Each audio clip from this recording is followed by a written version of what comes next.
দুঃখের বিষয়, পরিতাপের বিষয়। 24-এর গণ উত্থান হয়েছে, দেশ থেকে ফ্যাসিস্ট আওয়ামী লীগ দূর করেছে। আমি কিন্তু একজন ছাত্র যোদ্ধা। 5ই মে হাসিনা যখন চলে গিয়েছেন, তখন আমিও যাত্রাবাড়িতে নেমেছি। আমার চোখের সামনেই আমার ভাই শহীদ হয়েছে, গুলি লেগেছে এখানে, অনেক ভয়। কি করুণ কাহিনী! আল্লাহু আকবার, আল্লাহ বাঁচিয়েছেন আমাদের। কি করুণ কাহিনী! তাদের স্বপ্ন ছিল একটা, এমন একটা দেশ চায়, এমন একটা সমাজ চায় যে সমাজের মধ্যে আল্লাহর কোরআন প্রতিষ্ঠা হবে। পড়ি সুবহানাল্লাহ। এই সমাজ ছিল তাদের। এই চিন্তা ভাবনা নিয়ে তারা দেশের মধ্যে জীবন দেওয়ার জন্য প্রস্তুত ছিল।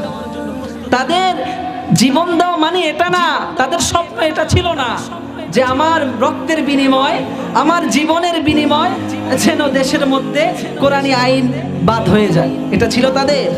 শান্তি চেয়েছিল তারা।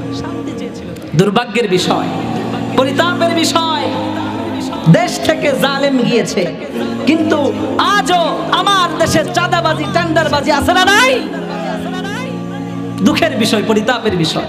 চাঁদাবাজি ঠিকই চলতেছে, টেন্ডারবাজি ঠিকই চলতেছে, দ্রব্য মূল্যের ঊর্ধ্বগতি ঠিকই চলতেছে, জিনিসপত্রের দাম ঠিকই বাড়তেছে। সিন্ডিকেট আছে না নাই? কথা বলেন, আছে না নাই? পরিতাপের বিষয় হচ্ছে, আমি মনে করি, যেটা আমি একজন যোদ্ধা হিসেবে বলতে চাই, এটা আমার জন্য গর্ব। আমি তো 71 পাই নাই, কিন্তু 24 পেয়েছি আলহামদুলিল্লাহ। তবুও বলতে পারবো যে আমি একজন মুক্তিযোদ্ধা 24-এর। পরিতাপের বিষয় নিয়ে বলতে চাই, আমি মনে করি যেটা, সেটা হলো যে শুধু মানুষ পরিবর্তন হয়েছে, দুর্নীতির বাজার আজও রয়ে গিয়েছে।